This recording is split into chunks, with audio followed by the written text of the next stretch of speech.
Hey there, and welcome back to another video intended to help you huddle well. In this video, we're going to be having a chat about making an intentional plan for your huddle. So it can be easy to rock up to your huddle without a plan.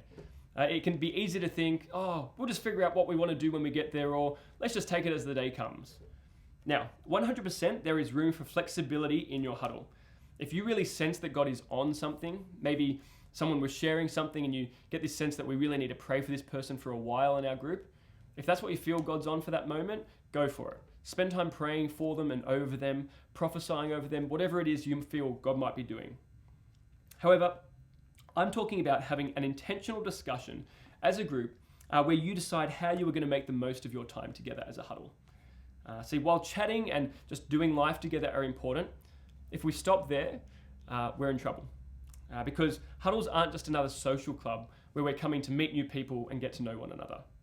Now, although that is important, we're unashamed about saying that the purpose of huddles is to provide a way to facilitate formational discipleship for our Dayspring community. And see, as we learn what discipleship looks like and how we engage in it in our huddles, what it can be helpful to do is actually come with some sort of plan of attack for how we spend each of our meetings. And so what we would encourage you to do is this. In your next meeting, create space to have a discussion around how you'll spend your next 4 or 5 meetings together.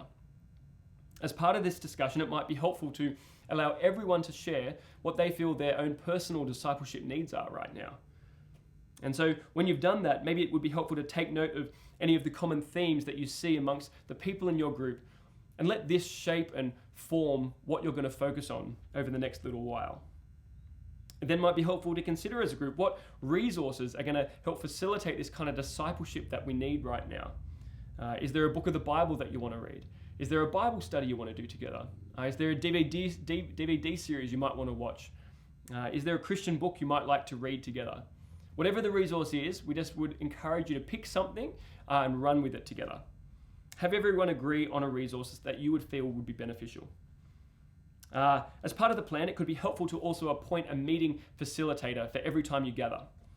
This person would simply have the role of guiding the discussion, of guiding what it is you're going to be doing, of taking note of how much time you've spent doing one particular thing, and just leading the time that you have together. We would also encourage you to actually rotate through every member of your group so that it's not just reliant upon one person doing it, but that everyone shares the load equally. And then finally, on the website, we've made a Huddle guide. And in there, we've put a whole bunch of ideas on how to successfully have this kind of conversation.